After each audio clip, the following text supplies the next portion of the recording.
Quais são os fundamentos da LGPD que você utiliza na investigação de fraude que você faz aí na sua empresa? Quais são os princípios?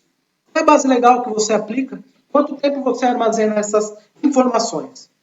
Eu sou o Aldo Andretta e hoje eu venho falar um pouco mais para vocês deste assunto. Nesta aula eu vou falar dos princípios e das bases legais. É fundamental para a gente entender o que é a LGPD, como que a gente trabalha com a LGPD. Vou falar do término do tratamento de dados pessoais, até quando a gente pode tratar esses dados dentro de uma investigação. Quais são as penalidades que a lei traz em caso de descumprimento? Nós estamos na segunda aula, a primeira eu vou recapitular daqui a pouquinho. Na próxima semana, nós vamos entrar especificamente na investigação de fraudes, na coleta de informações, como chega as informações para a gente de uma denúncia, o registro das informações, o plano de investigação. Depois vou falar da coleta, de entrevista, como é que a gente faz um relatório, quais cuidados que nós temos que ter e como a gente armazena essas informações. E também não se esqueça de um ponto. 9/11 às 19 horas, eu vou estar aqui tirando as dúvidas de vocês referente a este tema. Então já anotem aí na agenda, se inscrevam no canal, ativem o sininho para receber as nossas notificações, deixem suas dúvidas aqui no decorrer desse vídeo e vamos lá que dia 9 nós vamos estar com vocês, junto com vocês aqui ao vivo. Bom, dito isso, vamos lá para o nosso conteúdo. Nós vimos que na aula 1 nós falamos de alguns pontos importantes sobre os mitos e verdades da LGPD. Nós falamos que as empresas, primeiramente, elas acham que isso vai atrapalhar os negócios, mas não é bem verdade, não vai atrapalhar, na verdade ela vem regular uma relação e ela vai tornar essa relação saudável e a empresa que sair na frente disso, que tiver a consciência de como trabalhar com dados pessoais, vai sair na frente das demais. Nós dissemos que os dados pessoais eles são um novo petróleo. E por ser um novo petróleo, cada vez mais, esses dados são importantes para as empresas, porque elas precisam ser assertivas no seu marketing, nas suas vendas, na sua comunicação. E utilizando isso de maneira correta, a empresa vai conseguir atingir os seus objetivos sem extrapolar os limites que são os nossos direitos que estão em jogo. Dissemos também que há um mito que a legislação não vai pegar, mas ela já pegou, nós vimos que já temos ações, nós mostramos aqui uma condenação que já foi baseada na LGPD, outros dois processos que questionam a biometria facial utilizada em transporte público. Esqueci de dizer, na verdade, acabei não trazendo esse ponto, mas tem também uma ação do Ministério Público, ele questiona uma empresa que está vendendo dados pessoais, ela fez um pedido liminar para que essa empresa não vendesse mais esses dados, porque não sabemos como esses dados foram coletados. E também disse que nós, como usuários, às vezes entendemos que os nossos dados estão protegidos, que nós não compartilhamos dados, mas nós vimos aí que cada vez que a gente baixa um aplicativo de graça, os produtos somos nós. Não é aquilo que... Ele não está querendo vender uma propaganda. Ele não está querendo vender um outro serviço, um complemento daquele aplicativo. Ele está querendo, na verdade, os nossos dados pessoais. É para isso que ele serve, né? E como eu disse aí, que eu trouxe uma frase do professor Davis, toda vez que a gente baixa um aplicativo gratuito, nós somos o produto. Nós dissemos também a proteção de dados não é uma novidade no direito brasileiro. Nós temos a Constituição aí que garante a nossa intimidade, a nossa privacidade. Temos o Código de Defesa do Consumidor, também que traz dispositivos de proteção de dados e há que se ter uma relação transparente, que eu tenho direito de ir lá pedir essa informação para a empresa que eu tenho uma relação de consumo. E temos o Marco Civil da Internet, que também temos vários pontos ali que são idênticos à LGPD, né? Como o consentimento para dividir dados, as informações claras, os dados necessários. Então, não é uma novidade na legislação brasileira. Vemos que essa lei está em vigor desde 18 de setembro de 2020. Ela protege os nossos direitos fundamentais como pessoas, a nossa liberdade, a nossa imagem, a nossa opinião. Então, é isso que ela vem proteger. Em um aspecto mais amplo, porque se nós temos outras legislações que já falam sobre o assunto, tem outros campos que não falam sobre ele. Então, ela se aplica a todas as relações, ela só não se aplica para efeitos jornalísticos, fins acadêmicos e de política de segurança pública nacional. Óbvio que isso não vai se aplicar. E ela também se aplica não só a dados que nós temos em meios digitais. Nós vimos que ela se aplica também a dados que nós temos em papel. E vimos que os dados pessoais têm as suas categorias. Né? Nós temos os dados diretos, que são o nosso nome, nosso RG, CPF, que nos identifica diretamente. Nós temos dados indiretos, que são aqueles dados de IP, de cookies, nossas roupas que em determinadas situações. Eu tenho um grupo de corrida aqui, que se você pegar alguns dados de gosto da pessoa, você identifica quem ela é. Por exemplo, tem uma dessas pessoas que ele gosta de ir em churrascaria e comer vegetais. Eu vou para comer carne, mas ele vai para comer vegetais. E se eu disser quem é esta pessoa dentro desse grupo, todo mundo vai saber. Tem outro que vive postando foto, fazendo sobrancelha, enfim, você sabe quem é a pessoa. Né? Então, esses dados indiretos também nos identificam. Nós vimos também que tem dados sensíveis, que ele tem uma proteção muito mais que especial trazida pela legislação, porque são dados que são aqueles que podem nos causar algum dano. São dados referentes à origem racial, à nossa opinião filosófica, política, nossa vida sexual, e que a legislação não deixa que sejam utilizadas em todas as situações. Ela limita essa utilização. Nós vimos também que é possível fazer a anonimização de dados. O que é isso? Nós temos, por exemplo, hoje, nós estamos em época de eleição, e nós vemos, vira e mexe aí, nós vemos várias pesquisas eleitorais. E aí, esse órgão de pesquisa, ele consulta uma quantidade de pessoas, vamos supor lá 1.000 pessoas. Eu sei que eu posso ter a lista das 1.000 pessoas que participaram, mas eu não sei qual foi a opinião desta pessoa dentro desta pesquisa. Eu não sei quem ela vai votar, eu não sei se ela rejeita um candidato ou não. Então, eu não consigo vincular este dado a uma pessoa. Ele perdeu a referência. E aí ele acaba deixando de ser um dado pessoal para ser um dado qualquer. É um dado anônimo ali. Um pouco diferente da pseudonimização, que a gente pode utilizar, por exemplo, eu falei para vocês que a gente pode utilizar em processos de investigação. Quando a gente tem, por exemplo, eu quero mascarar o nome da pessoa dentro de uma planilha que eu tenha, dentro de um sistema, eu posso colocar um código ali para aquela pessoa, sendo que eu vou buscar em outro local esse código e aí eu sei quem é essa pessoa. Como eu consigo reverter esse processo e identificá-la, ele se torna um dado pseudonimizado. Aí sim, é um dado pessoal. Vimos que temos os dados de crianças e adolescentes, que a gente sempre precisa de uma autorização de um pai e de um responsável. Né? E por último, nós falamos das figuras da LGPD, os titulares de dados, que somos nós, né? Os controladores, que são aqueles que coletam a informação, que vimos que pode ser tanto uma pessoa física, aquela pessoa que vende, por exemplo, um produto por catálogo, ela está sujeita à LGPD. As empresas, do modo geral, estão, os órgãos públicos também, eles coletam, eles são controladores de dados.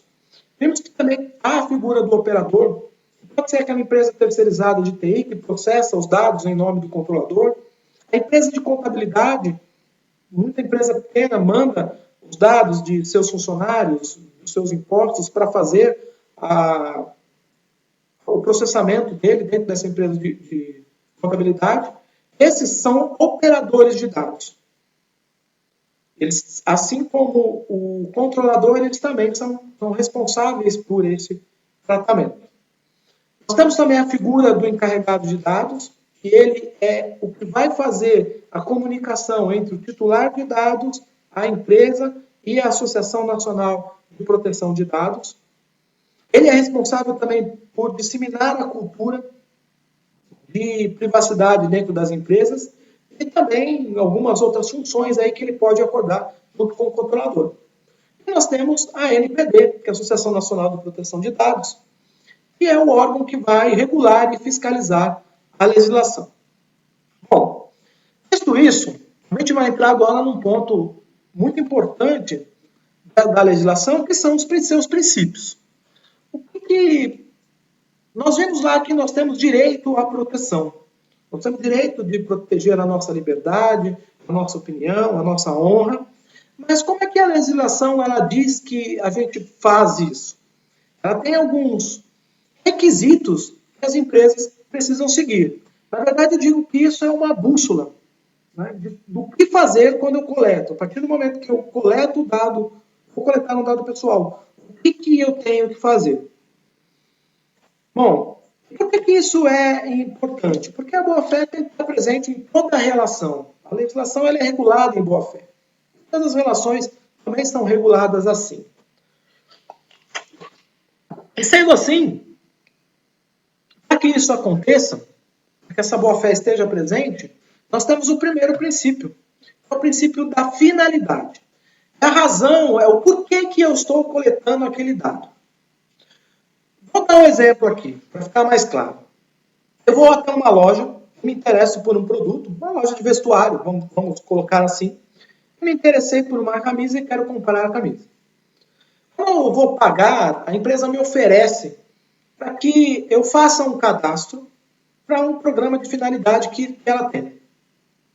Esse programa de finalidade, ela explica que, olha, eu estou coletando os seus dados e dentro deste programa eu vou te oferecer descontos, eu vou te mandar as minhas novidades, eu vou, no mês do seu aniversário você vai ter um desconto especial. É para isso que eu quero coletar os seus dados. Você me autoriza? Você quer fazer esse cadastro? Ah, sim, eu quero. Então, está aí a finalidade. Foi para isso que a empresa coletou meus dados.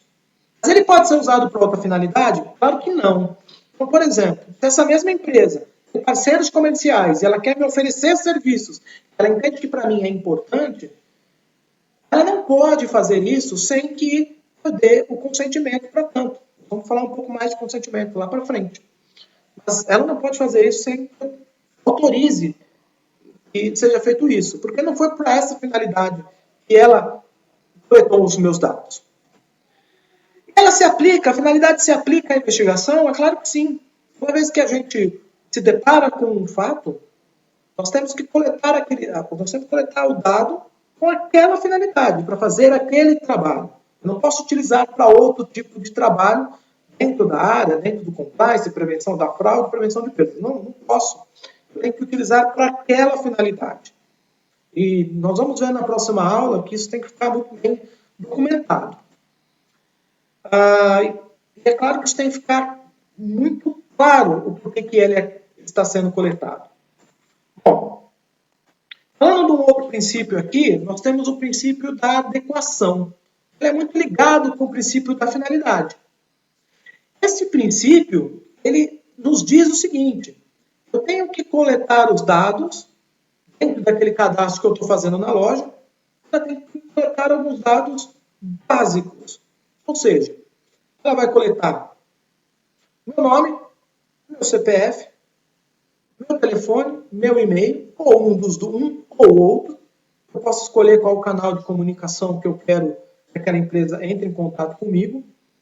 Se tem promoção de aniversário, logicamente, ela vai coletar os meus dados, minha data de nascimento.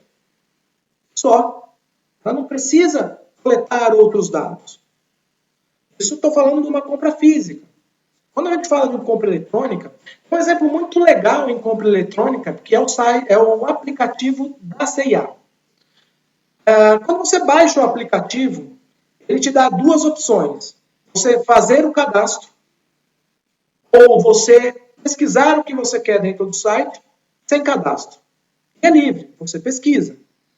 Logicamente, quando você faz uma compra dentro desse site, você vai precisar se cadastrar, porque a CIA vai precisar dos seus dados pessoais para que ele te faça a remessa do produto e para emitir uma nota fiscal. Esse é um bom exemplo de como você coleta dados de maneira adequada.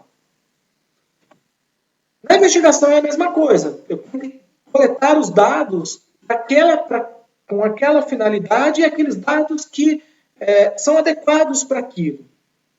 E aí nós vamos ver que nós temos um outro princípio que também é ligado a eles, que é o princípio da necessidade.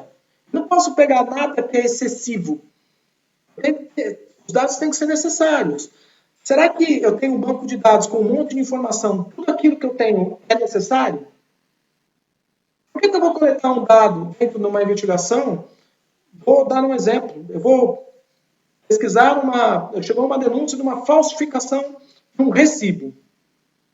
Por que eu tenho que pegar o dado de pai e de mãe daquele funcionário? Eu tenho que pegar os dados básicos dele de cadastro dentro da empresa. E eu não posso armazenar esses dados sem a devida necessidade.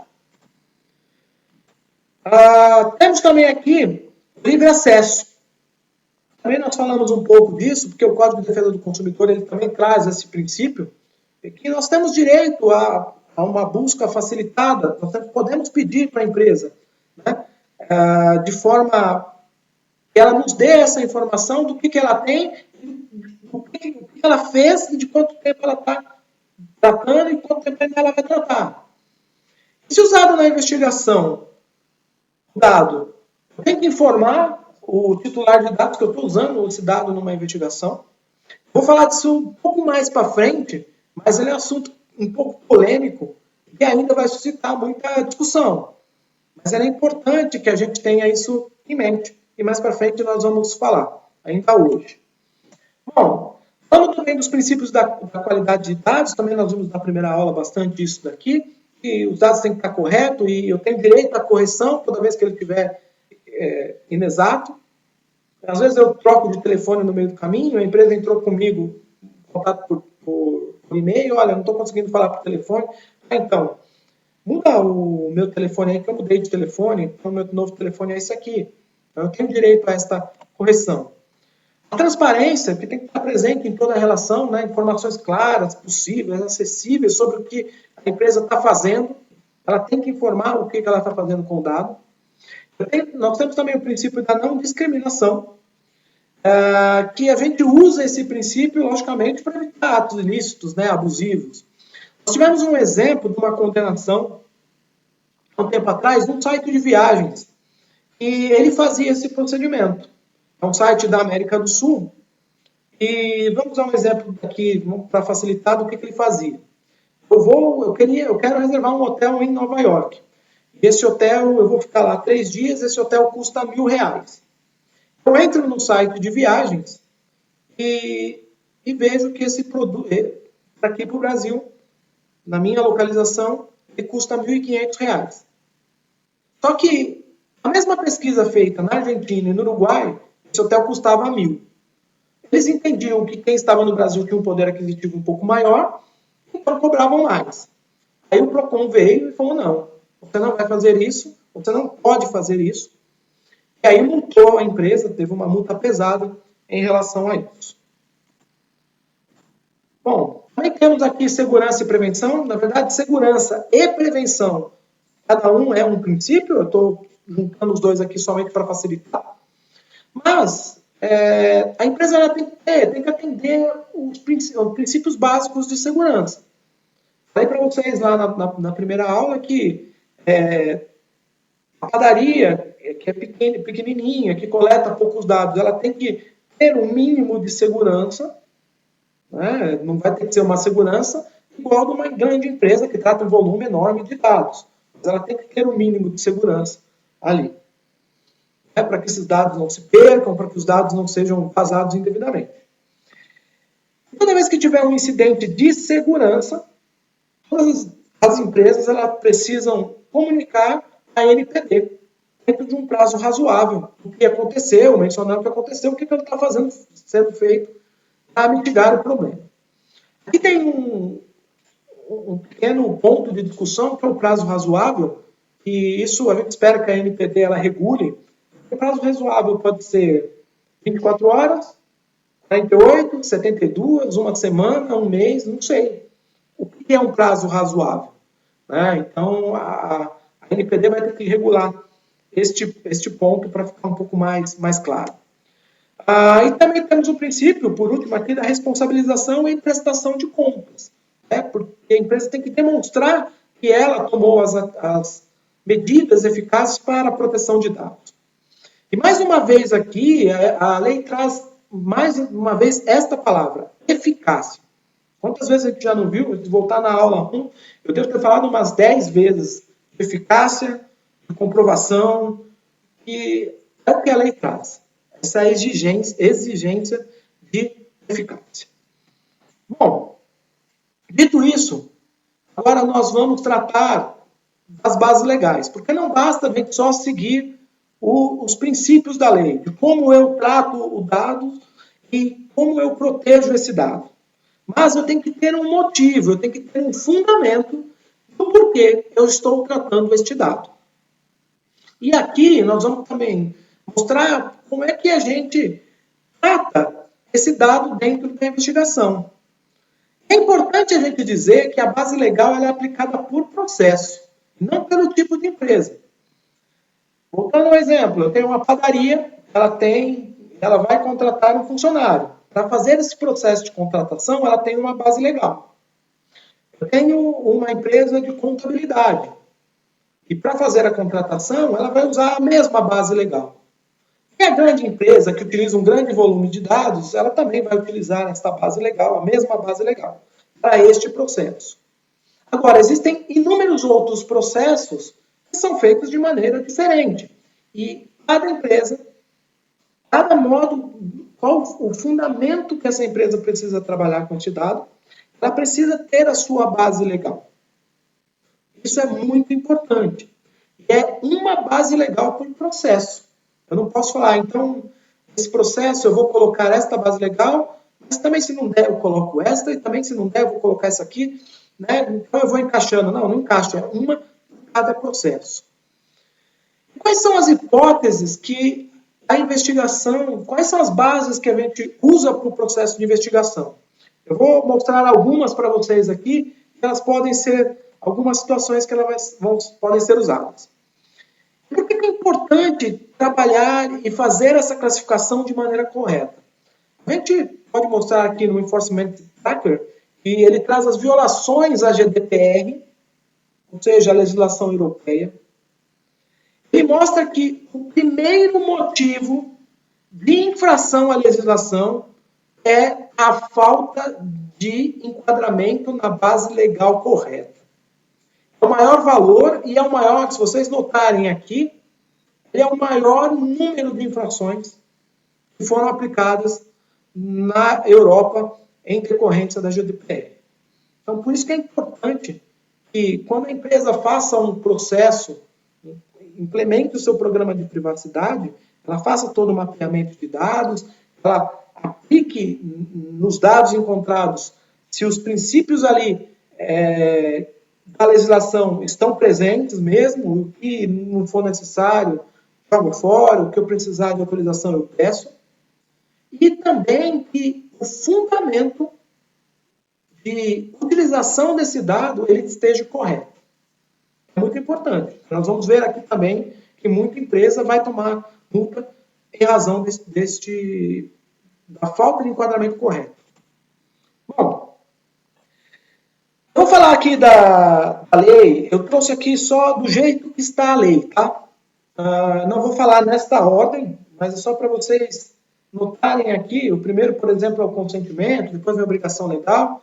Eu vou falar o que não se aplica à investigação, que dificilmente a gente vai aplicar em alguma coisa na investigação, e depois eu vou falando que é mais importante para trabalhar aí com a investigação e também alguns exemplos aí para a gente entender o que é essa legislação.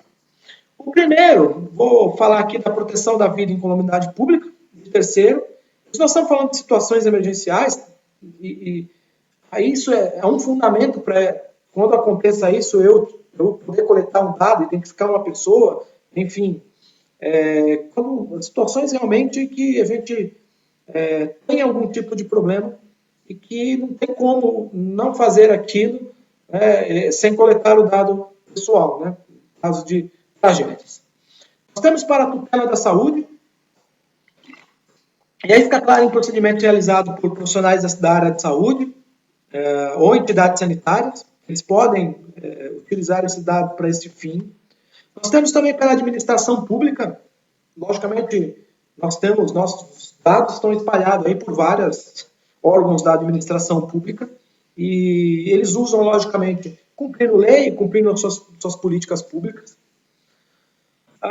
Depois nós vamos passar aqui para os órgãos de pesquisa, que são empresas, tem que ser uma empresa destinada para esse fim.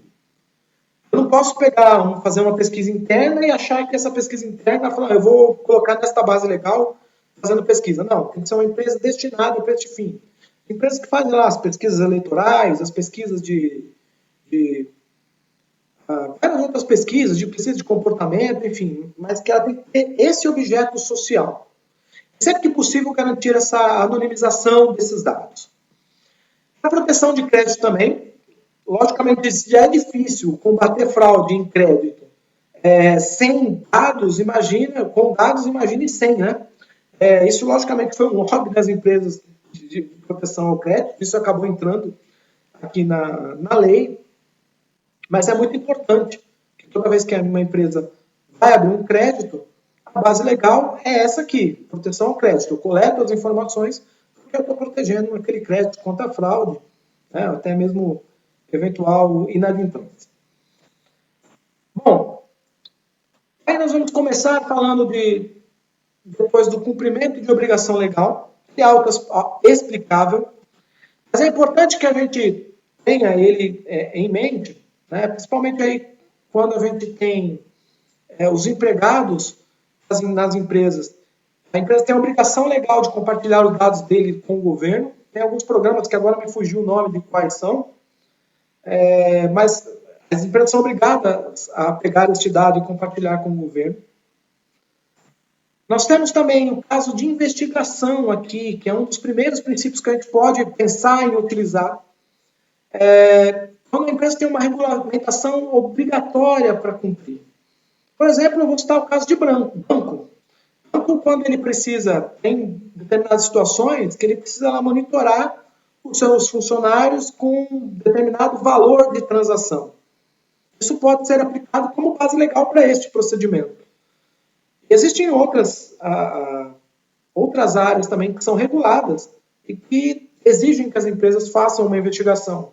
E essa pode ser uma das bases legais aplicadas. Nós temos aqui o exercício regular do direito em processos judiciais. Eu estou falando em processos judiciais, eu estou falando também em administrativo e arbitral.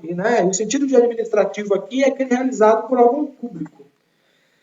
Nós podemos também tirar uma base legal para essa investigação aqui, nós podemos sim. Porque, por exemplo, uma empresa condenada por corrupção, ela é obrigada a implementar um programa de compliance anticorrupção, ela é obrigada a fazer as investigações internas referente a este assunto. Então, aqui a gente pode tirar uma base legal também para a investigação. E aí nós temos a execução do contrato ou procedimentos preliminares. Quando a gente fala dessa base legal, a princípio, num primeiro momento, a gente pode pensar, por exemplo, num contrato imobiliário, por exemplo, que a gente tem os procedimentos preliminares para fazer esse contrato, a gente tem que ir lá olhar o proprietário do imóvel para ver se ele não tem dívida, se ele não tem processo, para a gente faça uma compra segura. Depois a gente executa o contrato, né? Quando a gente assina o contrato, tem que ir nos órgãos tem que ir na prefeitura, tem que ir na companhia de água, na companhia de luz, trocar os nomes. Isso provavelmente é uma cláusula no contrato falando isso. Nós temos também aqui, nas relações do trabalho, os dados mínimos de processo de seleção, que são procedimentos preliminares, vejo aqui, já vi muita empresa pedindo dados de funcionário, dados para candidatura, né, de vagas, que são extremamente excessivos. Eu vi outro dia pedindo, logicamente para vaga precisava de carteira de habilitação, mas na minha visão não precisava do número da carteira. Precisava a pessoa dizer, eu tenho carteira de habilitação, categoria tal, ponto. Acabou, não precisa do número da carteira. Para mim, na minha opinião, é um dado desnecessário. Logicamente, se eu evoluo dentro do processo, logicamente, olha, eu preciso só confirmar a sua carteira de trabalho, é interesse do empregador fazer isso, preciso confirmar a sua habilitação, no caso, né? Eu preciso saber se ela está em dia e tal, eu preciso fazer uma pesquisa, e passo o número. Aí, ok, beleza, mas no primeiro momento eu acho desnecessário. E para investigação, isso a gente pode utilizar? Sim, eu entendo que sim, eu entendo que é uma das principais bases que a gente pode, eu acho que essa é a melhor para aplicar dentro do processo de investigação. Eu vou explicar por quê. A gente tem um código de conduta, tem políticas, normas internas, portanto, todas as regras ali de compliance, eu entendo que todo esse, não quero usar um termo jurídico, né, mas eu entendo, esse conjunto de normas, ele faz parte do conjunto do contrato de trabalho. Porque a nossa doutrina trabalhista, ela diz que essas normas elas estão atreladas ao poder de direção do empregador. E ele tem o direito de orientar, de fiscalizar, inclusive de impor sanções ao empregado faltoso. E essas sanções elas têm que estar presentes nesses normativos. Tanto que a nossa CLT ela traz que os motivos pelo qual o empregador ele pode demitir o empregado tem ato de incontinência de mau procedimento. O que é um mau procedimento? O que é um ato de indisciplina e subordinação, que nós temos lá na linha H?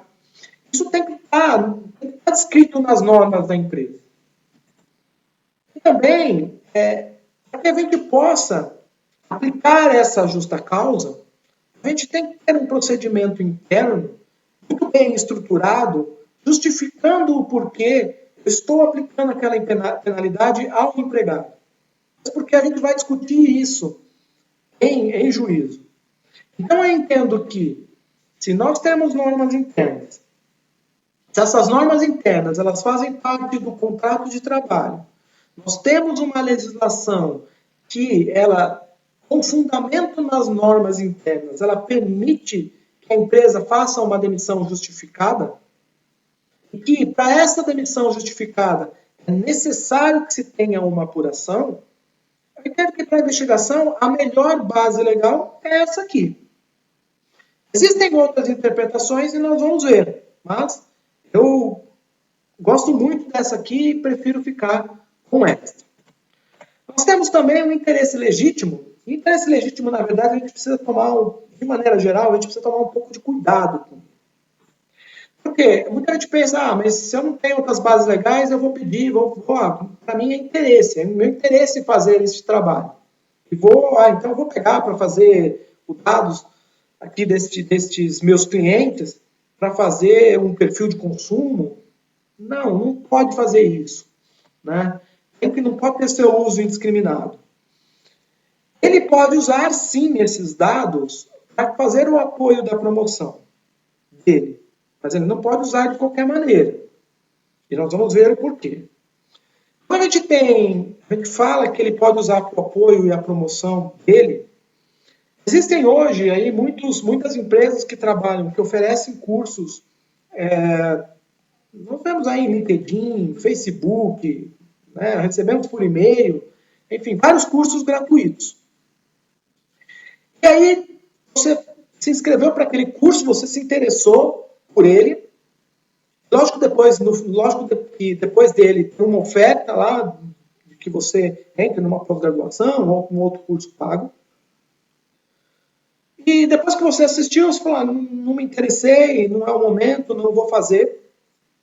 Mas é interesse dessa empresa que daqui a algum tempo ela volte a mandar para você uma nova comunicação falando, olha, já que você se interessou nessa época, eu estou te mandando novamente informações sobre este curso.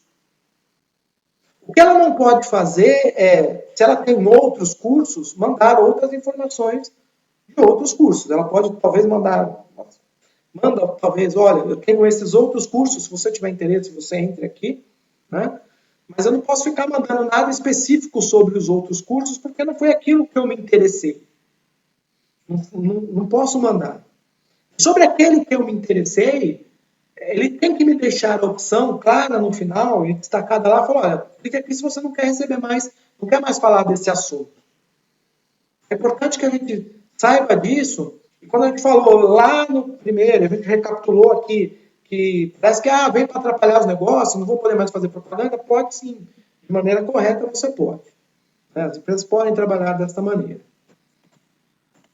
Bom, e ela tem que atender também o princípio da necessidade. Tem que coletar lá da necessidade e finalidade. Então, ou seja, eu tenho interesse em coletar aquele dado.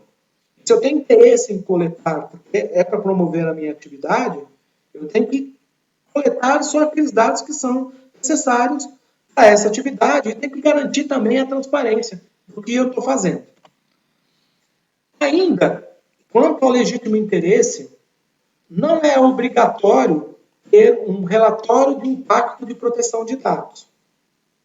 Na Europa, na GDPR, a gente tem um instrumento chamado de PIA, que é esse impacto de proteção de dados, toda vez que eu trabalho com legítimo interesse, né, que é o teste que eu faço. Olha, será mesmo que isso que eu estou trabalhando tem um interesse e uma finalidade, a finalidade para que eu coletei e os interesses que eu estou desenvolvendo, eles são compatíveis?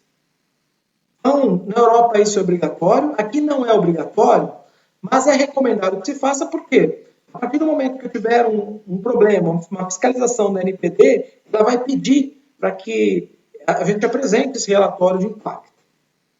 E na investigação, se eu for utilizar isso na investigação, né, já entrando no tema aqui, se eu posso utilizar, eu tenho que ter sempre esse relatório de impacto. Há um entendimento na RGPD. Na verdade, eu coloquei RGPD aqui, vocês vão falar, mas não é GDPR? É que em Portugal, é que eu acabei utilizando uma expressão utilizada em Portugal. É Regulamento Geral de Proteção de Dados. Se vocês forem pesquisar algum material em Portugal, vocês vão achar essa definição aqui. Eles entendem que essa base de dados, elas entendem que essa base legal, ela pode ser aplicada à investigação. O porquê? Porque o contrato de trabalho, ele não regula norma, ele regula atividade. E essas outras coisas, elas estariam além do contrato de trabalho. Então, ela não se aplicaria a uma execução de contrato. Também, na legislação brasileira, a gente vê que a gente poderia usar isso baseado no exercício regular do direito da empresa, ou seja, de proteção do patrimônio dela. A Constituição Federal, o Código Civil, eles prevêem essa utilização. Nessa mesma linha aqui, a LGPD ela também traz, no artigo 10, inciso segundo, ele pode ser usado, o legítimo interesse, ele pode ser usado na proteção do exercício regular dos direitos. Só que tem um problema. Eu não posso utilizar, quando eu estou falando de interesse legítimo, eu não posso utilizar dados sensíveis, né, dentro dessa base legal. Eu vou dar um exemplo de como a gente usa o dado sensível numa investigação. Já dei esse exemplo na primeira aula, vou voltar a dar. Se a gente recebe uma denúncia, por exemplo, de assédio moral, em que um gestor ele está privilegiando um grupo de pessoas que tenham uma mesma convicção política, ou que ele tem uma mesma visão religiosa, frequentam a mesma igreja, ele está privilegiando aquele grupo em detrimento de outros, dentro da empresa. Então, eu sou obrigado a investigar esse caso, mas eu estou lidando com um dado sensível. Eu não posso utilizar isso dentro dessa base legal. Por isso que eu acho complicado utilizar. Mas, voltando aqui, não sei se ficou muito bem claro, se eu utilizar esta base legal, eu tenho que fazer um relatório de impacto. Né? Por que eu estou usando essa base legal? Quais são os motivos, quais a finalidade que a gente vai utilizar essa base legal. Mas eu ainda entendo que, com todo respeito a quem entende que é interesse legítimo, eu entendo que a execução do contrato seria mais apropriada. Né? Por último, nós temos o consentimento. Nós vemos que na lei, lá, na estrutura da lei, ele está em primeiro. Mas eu vou tratar ele por último e vou explicar o porquê. Toda vez que a gente dá um consentimento, toda vez que não cabe nenhuma das hipóteses legais de tratamento da lei, eu dou o meu consentimento. Muita gente, no início, quando começou a interpretar a lei, achou que o consentimento seria a principal base legal. Eu não sei se é porque estavam em primeiro. Falar, mas então eu peço consentimento para tudo, está tudo certo. Isso é muito complicado, né? Mas por quê? Porque a partir do momento em que eu peço aquele consentimento, ele tem que ser feito de maneira clara, específica, eu tenho que dizer o porquê que eu estou pedindo. Né? O consentimento, ele pode ser retirado a qualquer momento. Então é uma base muito ruim de ser utilizada. E, por exemplo, se eu for pegar numa venda, se eu faço a venda, coleto os dados com base no consentimento, me dê seu consentimento para que você possa realizar essa compra.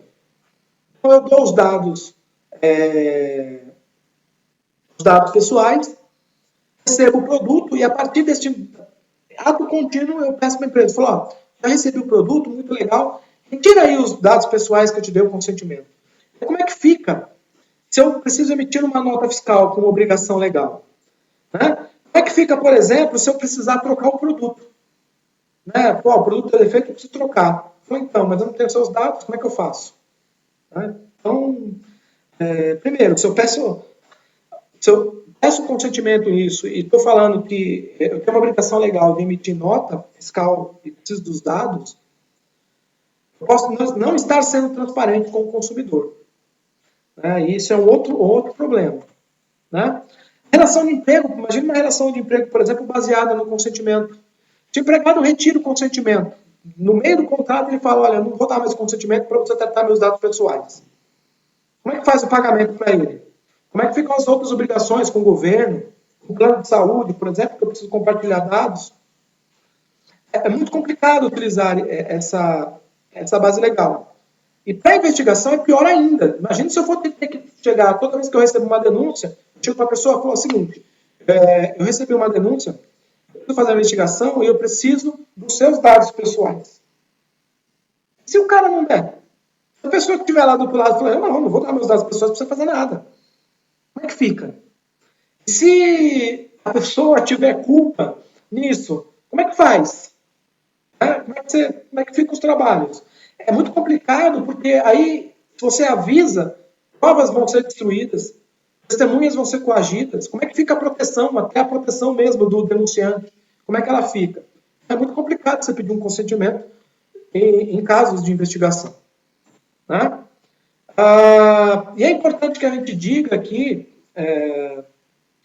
que o consentimento, quando a gente vê ele, por exemplo, na internet, a gente entra em site, dê seu consentimento, eu quero seu consentimento para coletar os seus dados, a opção não pode estar marcada, sim ou não. Ela precisa estar desmarcada com a opção de eu coletar esses dados. E caso a empresa tenha os dados pessoais lá que necessitam de consentimento, ela precisa pegar essa base, ir até os titulares de dados e pedir para que eles dêem o consentimento expresso, para que ela possa utilizar esses dados.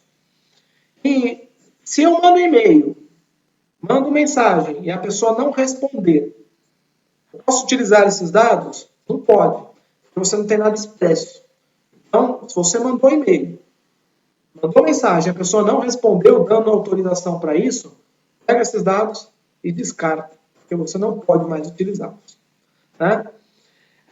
Então, tudo que a gente tem, o consentimento, estão explicando, até porque eu estou tratando ele por último, porque para tudo tem que pensar em outra base jurídica, porque nós vimos aqui que, por exemplo, na investigação a gente não pode usar isso, não pode usar o consentimento. Eu costumo dizer, plagiando a Mastercard, que existem 9 bases legais para tratamento de dados pessoais. Começa a escolher. Puxa, Será que é execução de contrato? Será que é legítimo interesse? Puxa, será que eu posso usar isso aqui? Como é que eu vou usar? Eu tenho que escolher uma das 9.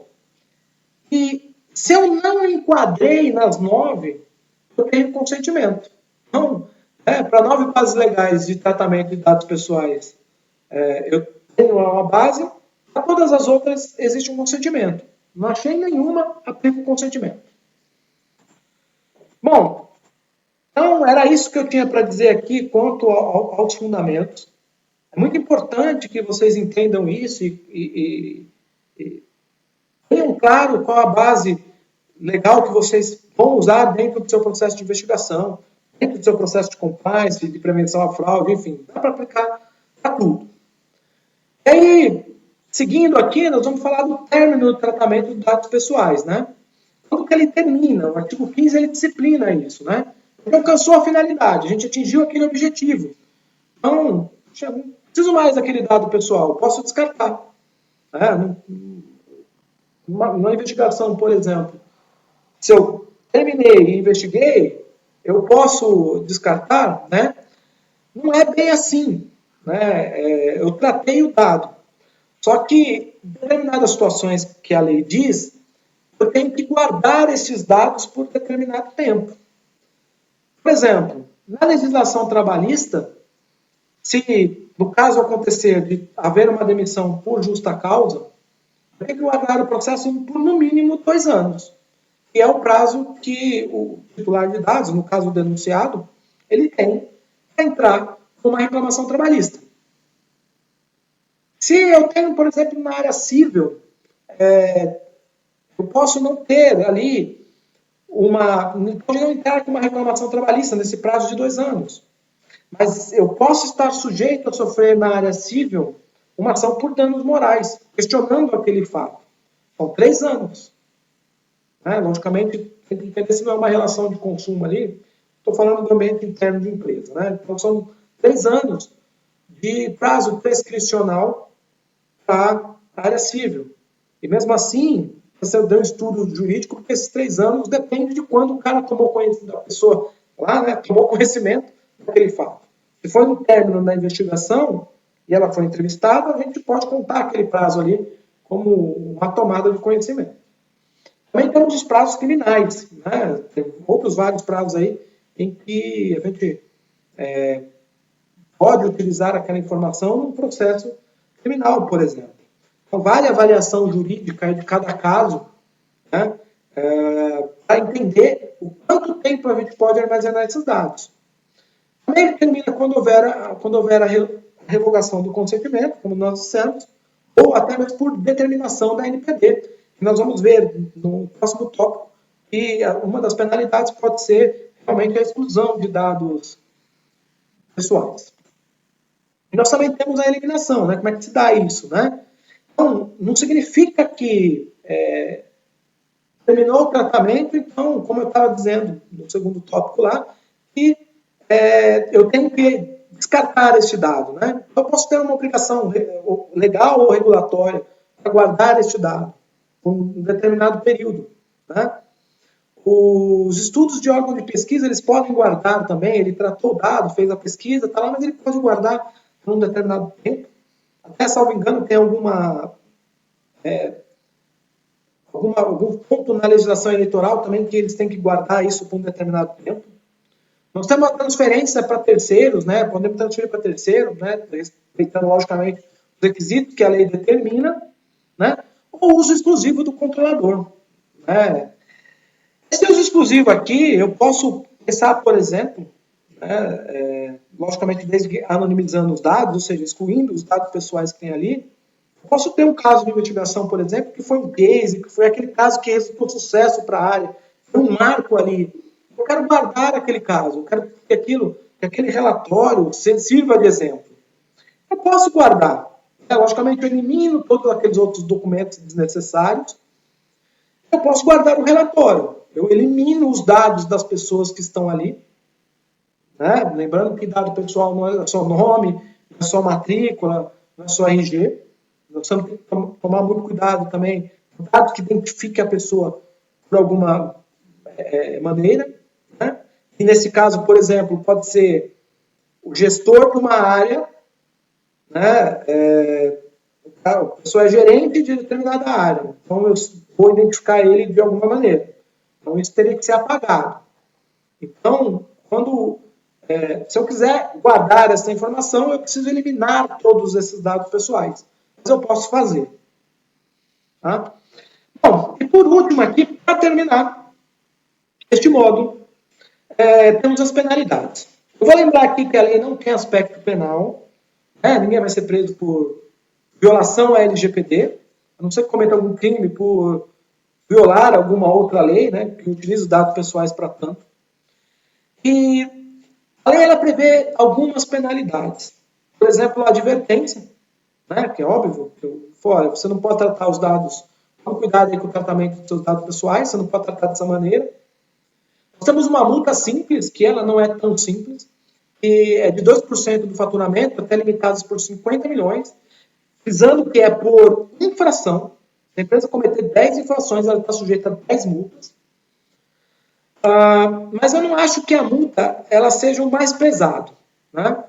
Nós temos aqui uma multa diária e a publicação da infração, né? Isso é um pouco similar com os casos de corrupção, por exemplo, no dentro do compliance. Mas o que eu acho mais pesado é o bloqueio, a suspensão do banco de dados, a eliminação ou a proibição de uso. Imagine, por exemplo, uma empresa de call center, uma empresa de cobrança, né, um banco sofrendo uma penalidade dessa. Como é que ele trabalha? Como é que ele faz? Porque pode gerar até um encerramento, ele inviabiliza a empresa. Então, quando chega a este ponto, realmente é uma situação extremamente complicada. Lembrando que a ANPD ela ainda não está instituída. 2 pontos, né, que são importantes colocar. As aplicações da penalidades pela ANPD elas só vão poder ser aplicadas em agosto de 2021. Isso é importante.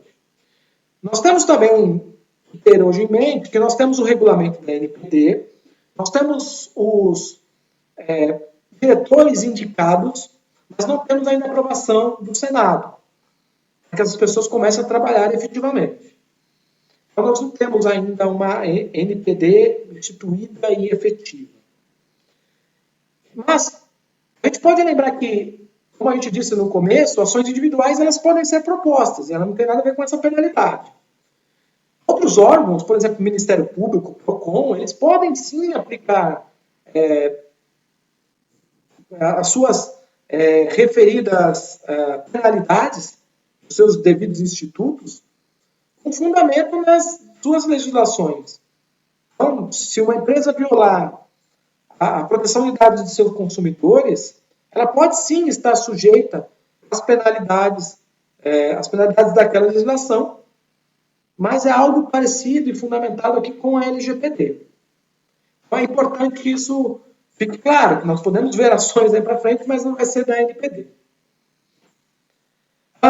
Por último aqui, a gente vai lembrar que a NPD, quando ela for fazer a aplicação das penalidades, ela vai logicamente, analisar a gravidade e a natureza da infração, se houve boa-fé do infrator, né, se ele comunicou aquilo, quais são as suas condições econômicas, se teve reincidência, né, é bom deixar claro o conceito de reincidência, porque reincidência não quer dizer que uma empresa seja penalizada por uma determinada violação e volte a violar a lei por outra. Né?